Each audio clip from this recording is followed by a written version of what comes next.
बिस्मिल्लाहिर्रहमानिर्रहीम। अस्सलाम वालेकुम dear teachers and students. Faizan Javed के साथ मैथमेटिशियन एकेडमी में आप सबका खुशामदीद। आज से हम बाकायदगी से क्लास 9 का मैथ्स जो केपी टेक्स्ट बुक बोर्ड का करिकुलम है उसका आगाज़ कर रहे हैं। तो इसमें जो पहला टॉपिक है, जो पहला यूनिट है वो मैट्रिक्स का है। मैट्रिक्स पे मैं पहले लेक्चर बना चुका हूँ, लेकिन आज से हम किताब के जो क्वेश्चंस हैं वो हल करेंगे। तो आइए देखते हैं question number 1। Question number 1 exercise 1.1 में है कि which of the following are square and which are rectangular matrices. Square matrix कौन सा है और रेक्टेंगुलर मैट्रिक्स कौन सा है। तो स्क्वायर मैट्रिक्स वो होता है जिसके रोज़ और कॉलम्स बराबर होते हैं, और रेक्टेंगुलर मैट्रिक्स वो होता है जिसके रोज़ और कॉलम बराबर नहीं होते। रोज़ और कॉलम क्या है, तो हॉरिज़ॉन्टली अगर हम देख लें इस तरह, तो इसको हम कहते हैं रोज़, और वर्टिकली अगर हम देख लें तो उसको कहते हैं कॉलम्स। समझ आ गई। अब अगर ए का हम देख लें तो इसके रोज़ कितने हैं, 2 है, और कॉलम कितने हैं, वो भी 2 है। मतलब ये है कि रोज़ और कॉलम्स बराबर है, इसीलिए ए मैट्रिक्स जो है वो कौन सा होगा, स्क्वायर मैट्रिक्स। समझ आ गई। अब अगर हम बी की तरफ आ जाएं, बी को देख लें, तो बी के रोज़ जो है वो 2 हैं, और कॉलम जो है 1 2 3 कॉलम्स हैं। तो रोज़ और कॉलम बराबर नहीं है, इसीलिए ये हमारे पास बी जो होगा वो रेक्टेंगुलर मैट्रिक्स होगा। समझ आ गई।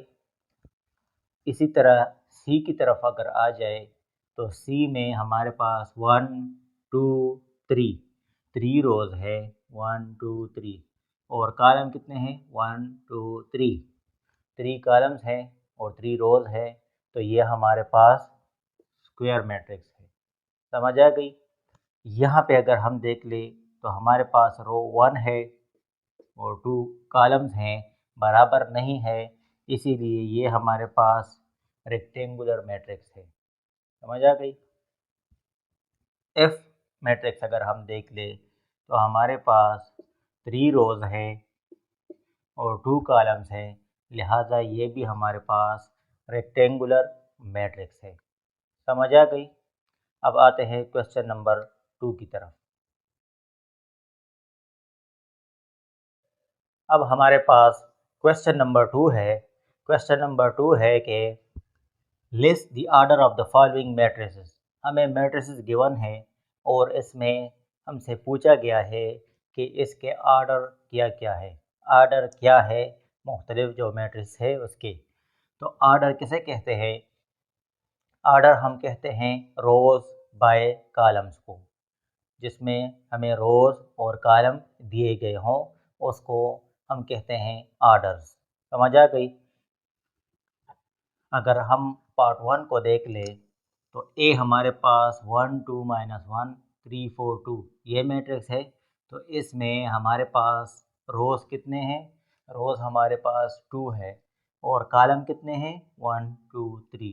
तो 3 कॉलम्स हैं, 2 रोज़ हैं, 3 कॉलम्स हैं। तो इसका ऑर्डर हम क्या लिखेंगे, यानी order of A is equal to 2 rows और 3 कॉलम्स, तो 2 बाय 3, या 2 क्रॉस 3, दोनों तरीक़ों से हम लिख सकते हैं। इसको कहते हैं आर्डर। समझ आ गई। अब ये दूसरा देख ले। अगर हम यहाँ देख ले तो एक रो है और एक कॉलम है, तो यहाँ पे आर्डर क्या होगा? Order of matrix B is equal to 1/1, या इसको हम इस तरह भी लिख सकते हैं 1x1। समझ आ गई। अब तीसरा आप खुद कर लें। चौथा है 1 2 3, इसमें 3 रोज़ हैं और 2 कॉलम्स हैं, तो ऑर्डर ऑफ एफ 3/2, या इसको हम इस तरह भी लिख सकते हैं 3x2। समझ आ गई। और फिफ्थ नंबर जो है, एक रो है और 2 कॉलम्स हैं। ये जो मैं निशान लगा रहा हूँ ये सिर्फ आपको समझाने के लिए लगा रहा हूँ। यानी ये हमारे पास इस तरफ जो निशान है ये रोज़ को रिप्रेजेंट करते हैं, और इस तरह जो निशान है ये कॉलम्स को रिप्रेजेंट करते हैं। सही है। तो ये हमारे पास एक रो और 2 कॉलम्स हैं। तो ऑर्डर ऑफ ई हमारे पास आ गया 1/2 या 1/2, क्रॉस भी लगा सकते हैं इसमें। तो ये हमारे पास क्वेश्चन नंबर 2 था। समझ आ गई। अब आते हैं क्वेश्चन नंबर 3 की तरफ। अब क्वेश्चन नंबर 3 जो है वो हमें कहते हैं कि find the position of the element. ये जो हमें गिवन है A12, A32, A23, A43, A13 या A33, तो ये हमें कहते हैं कि जो एलिमेंट्स है मैट्रिक्स के अंदर ये कौन से पोजीशन पे है, या कौन सी पोजीशन पे कौन सा एलिमेंट हमारे पास है। तो अब क्या करेंगे, हमारे पास ए मैट्रिक्स गिवन है जो 4/3 का कॉलम 4/3 का मैट्रिक्स है, और हमसे पूछा गया है कि A12 पोजीशन पे कौन सा एलिमेंट है। यहाँ पे 1 जो पहला वाला जो नंबर होगा वो रो रिप्रेजेंट करेगा, और ये दूसरा वाला जो होगा वो कॉलम को रिप्रेजेंट करेगा। तो पहले रो और दूसरे कॉलम में अगर हम यहाँ पे इस तरह डॉट डॉट लगा ले, पहला रो और दूसरा कॉलम, तो हमारे पास कौन सा एलिमेंट आता है? तो A12 हमारे पास है 2। समझ आ गई। अब A32 3 रोज को रिप्रेजेंट करेगा और 2 कॉलम को। तो तीसरा रो है हमारे पास, ये तीसरा रो ये है, और हमारे पास कॉलम जो है वो दूसरा है। तो तीसरा रो और दूसरा कॉलम, तो इस पोजीशन पे हमारे पास कौन सा एलिमेंट है? वो है 1। समझ आ गई। अब है A23, दूसरे रो में दूसरा रो और तीसरी जो कॉलम है उसमें कौन सा एलिमेंट होगा। दूसरा रो ये है और तीसरा कॉलम ये है, तो हमारे पास 0 जो एलिमेंट है वो 3 2 पोजीशन पे है। अब A43 चौथा रो और तीसरा कॉलम, तो वो हमारे पास है 6। समझ आ गई। A13 1 और 3, तो ये वाला एलिमेंट है -4, और A33 तीसरा रो और तीसरा कॉलम, तो हमारे पास है 5। तो ये हमारे पास आ गए पोजीशंस। तो इसी तरह अगर हमें कह दे कि आप A1 अगर 3 1 मालूम कर ले तो आप कर सकेंगे। ये 3 1 कौन सा है ये आप खुद मालूम कर ले। समझ आ गई पोजीशन की। अब आते हैं क्वेश्चन नंबर 4 की तरफ।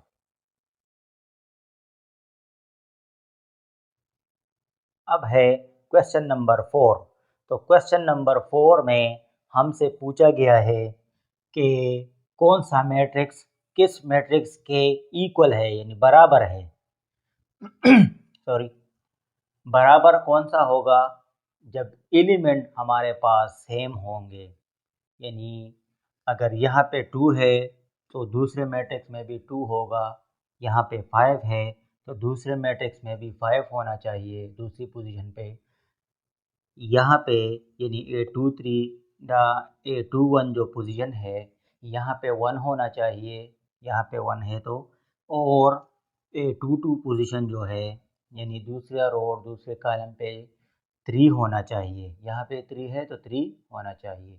अब ये हमारे पास 4 मैट्रिक्स है, तो हम ए मैट्रिक्स के एलिमेंट्स को देखते हैं कि इसके बराबर है, इसके बराबर है या इसके बराबर है। तो यहाँ पे 2 है, यहाँ पे भी 2 है, यहाँ पे 5 है, यहाँ पे भी 5 है, यहाँ पे 1 है और यहाँ पे 4 है, तो ये दोनों बराबर नहीं है। सारे एलिमेंट्स एक जैसे होने चाहिए, फिर मैट्रिक्स बराबर होंगे। समझ आ गई? अब अगर यहाँ पे देख ले 2 और यहाँ पे है 1 + 1 तो ये भी 2 हो गया। यहाँ पे है 5 और यहाँ पे है 3 + 2, 3 + 2 से भी 5 आता है। यहाँ पे है 1 और यहाँ पे है 4, तो ये ए और सी भी बराबर नहीं है। अब ए को डी से देखते हैं, यहाँ पे 2 है तो यहाँ पे भी 2 है, यहाँ पे 5 है और यहाँ पे 4 + 1 किस चीज़ के बराबर है? 5 के बराबर है। और यहाँ पे 1 है, यहाँ पे भी 1 है, यहाँ पे 3 है, यहाँ पे भी 3 है। तो इसका मतलब क्या हुआ कि a matrix equal to d, a matrix बराबर है डी के। और बी को अगर हम देख लें, 2 है, यहाँ पे भी 1 + 1 2, 5 है, 3 + 2 5, 4 है तो यहाँ पे भी 4, यहाँ पे 3 है तो यहाँ पे भी 2 + 1 से 3 आता है। तो इसी तरह and b is equal to c, तो ये हमारे पास क्वेश्चन नंबर 4 का आंसर आ गया है कि कौन सा मैट्रिक्स किस मैट्रिक्स के इक्वल है। तो ए इक्वल है डी के और बी इक्वल है सी के। तो ये क्वेश्चन नंबर 4 था। अब आते हैं क्वेश्चन नंबर 5 की तरफ। अब है हमारे पास क्वेश्चन नंबर 5। क्वेश्चन 5 में हमसे ये पूछा गया है, let a is equal to 2 - 3u 0 और b इक्वल है v - 3 5w for what values of u v w when a is equal to b। अगर a मैट्रिक्स और b मैट्रिक्स आपस में बराबर हो तो फिर u v और w की वैल्यूज़ क्या होंगी? तो इसका आंसर ये देखते हैं। हमें कहा गया है कि a और b बराबर है, हमें क्वेश्चन में ये कहा गया है। जब ये बराबर है तो ये मैट्रिक्स आ गया 2 - 3 u और 0, तो ये बराबर हो जाएंगे v - 3 5w। तो इक्वल में हमने अभी अभी पढ़ा है क्वेश्चन नंबर 4 में कि इक्वल वो होंगे जो एलिमेंट दूसरे एलिमेंट के सेम होगा, बराबर होगा। ए मैट्रिक्स के और बी मैट्रिक्स के जो एलिमेंट है जिस पोजीशन पे है उस पोजीशन पे जो दूसरा एलिमेंट है उसके बराबर होगा। यानी यहाँ पे 2 है तो यहाँ पे v है, तो हमारे पास 2 बराबर आ गया v के। हमसे v के बारे में पूछा गया है तो इसीलिए हम v को लेफ़्ट साइड पे लिख लेंगे और 2 को राइट साइड पे, तो इससे आ गया कि v 2 के बराबर है। -3 बराबर है -3 के, सही है। u बराबर है 5 के, तो u हमारे पास आ गया है। और यहाँ पे अगर हम देख ले तो 0 बराबर है W के, तो हमसे W के बारे में पूछा गया है, तो वो हम लेफ़्ट साइड पे लिख लेंगे और राइट साइड पे उसकी वैल्यूज़ लिख देंगे। तो इसका मतलब है कि W जो है वो 0 के बराबर है।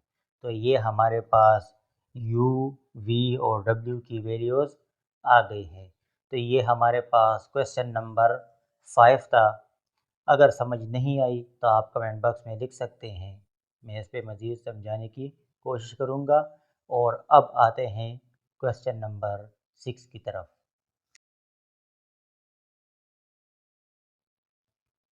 क्वेश्चन नंबर 6 हमारे पास है कि अगर दो मैट्रिक्स आपस में बराबर हो और इसके एलिमेंट्स है x+3, z+4, 2y-7, -6, a-1, 0, b-3, -21, 0 और दूसरा मैट्रिक्स है 0, 6, 3y-2, -6, -3, 2c+2, 2b+4, -21 और 0।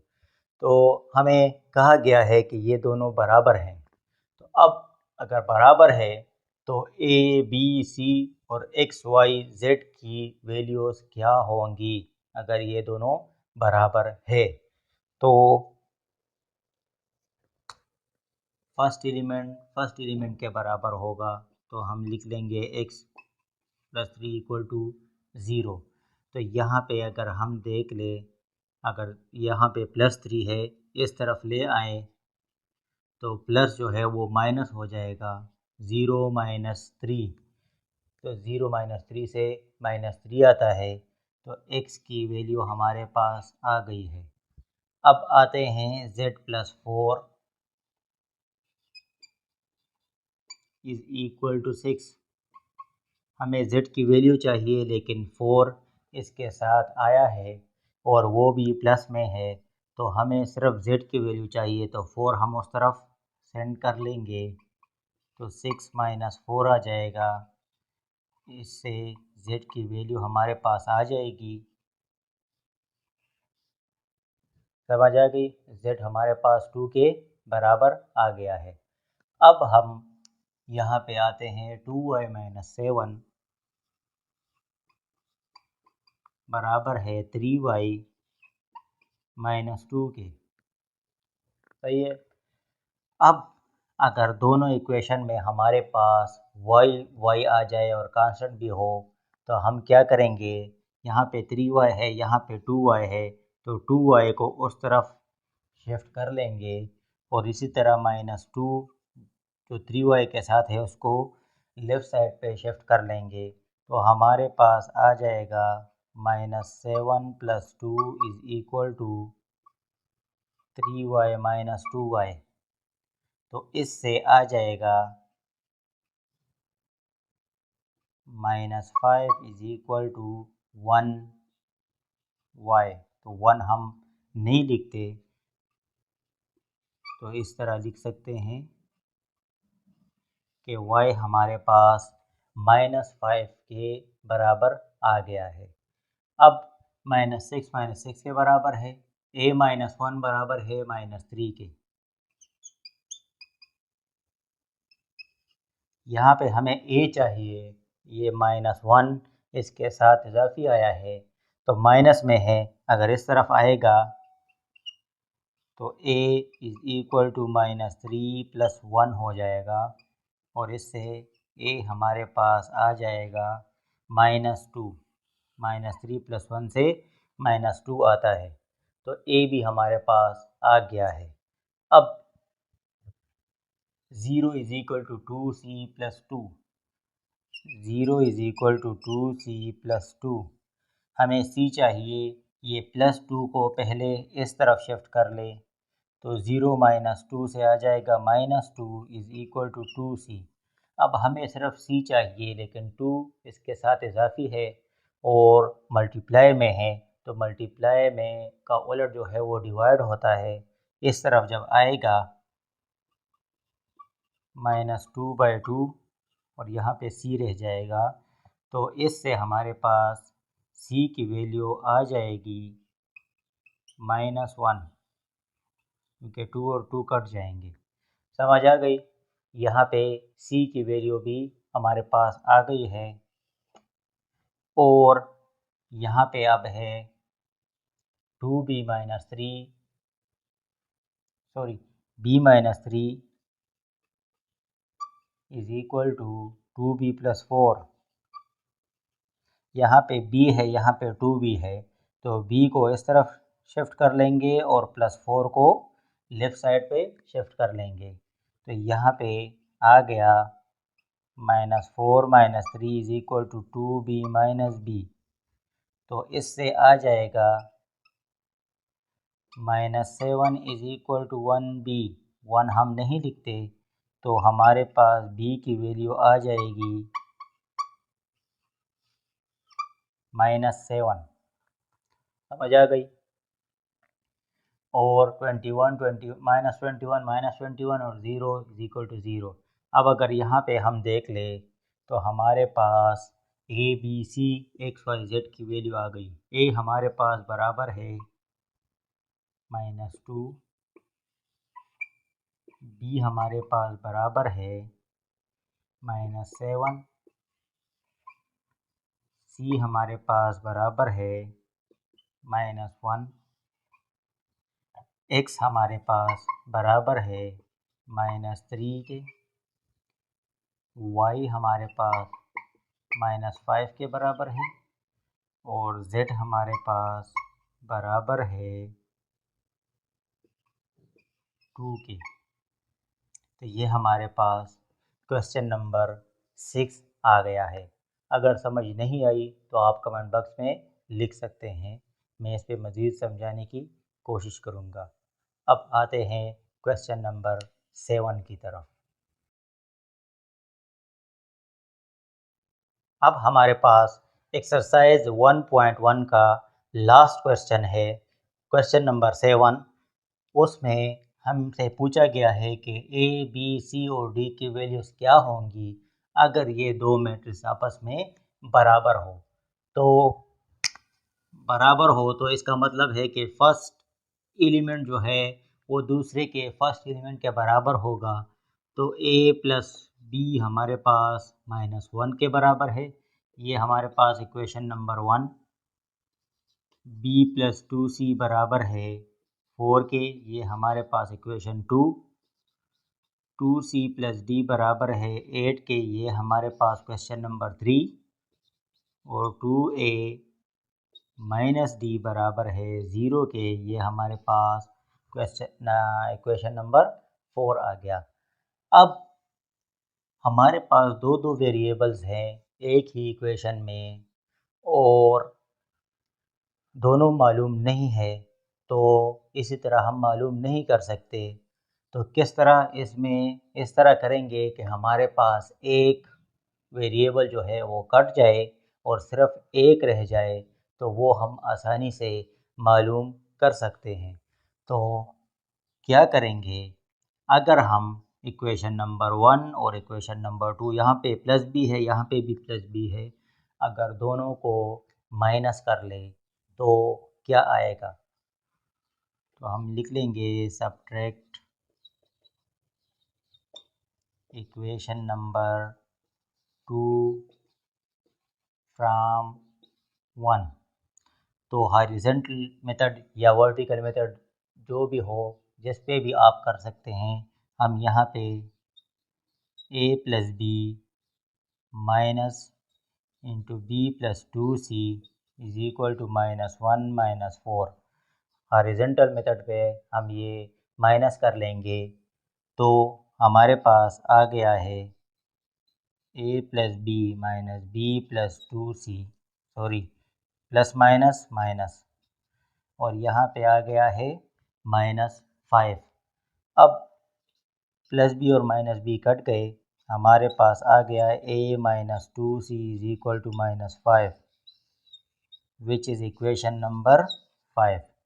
अब क्या करेंगे, अब क्वेश्चन इक्वेशन नंबर 3 और 4 को देख लें। यहाँ पे प्लस डी है, यहाँ पे माइनस डी है, तो इसको ऐड कर लेंगे। Add equation number 3 and 4। तो 2c plus d plus 2a minus d is equal to 8 plus 0।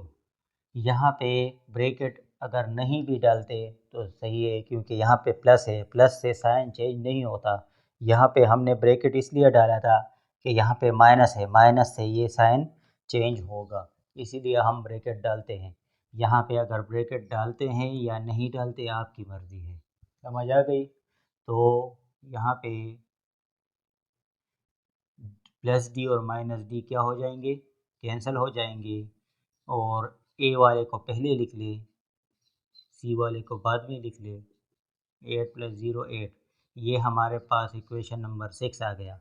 अब इक्वेशन 5 और 6 को देख ले। यहाँ पे भी a माइनस 2c है, यहाँ पे 2a प्लस 2c है, तो इसको ऐड कर लेंगे equation number 5 and equation number 6। Add क्यों करेंगे? क्योंकि यहाँ पे 2c के साथ माइनस है और यहाँ पे 2c के साथ प्लस है, तो ऐड कर ले। तो हमारे पास इक्वेशन बन जाएगा a minus 2c plus 2a plus 2c equal to minus 5 plus 8। तो ये कट जाएंगे, a प्लस 2a 3a आ जाएगा, और माइनस 5 प्लस 8 से 3 आ जाएगा। हमें a चाहिए और 3 इजाफी है, तो दोनों साइड पे डिवाइड कर लेंगे। ये यहाँ पे कट जाएंगे, यहाँ पे, तो a हमारे पास आ गया, इक्वेशन a हमारे पास आ गया 1 के, सही है, 1 के बराबर आ गया। अब जब हमारे पास एक वेरिएबल भी फाइंड हो जाए तो फिर हम सारे को मालूम कर सकते हैं। a की value, put a is equal to 1 in equation number 1। Equation number 1 में a की वैल्यू पुट कर ले तो 1 इक्वेशन आ जाएगा, 1 plus b is equal to minus 1। 1 को उस तरफ शिफ्ट कर ले, प्लस में है तो वहाँ पे जाएगा तो माइनस में आ जाएगा, तो b की वैल्यू हमारे पास आ गई है -2। अब b की वैल्यू इक्वेशन नंबर 2 में पुट कर ले।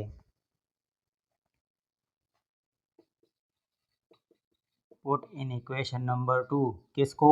b इज इक्वल टू -2 को।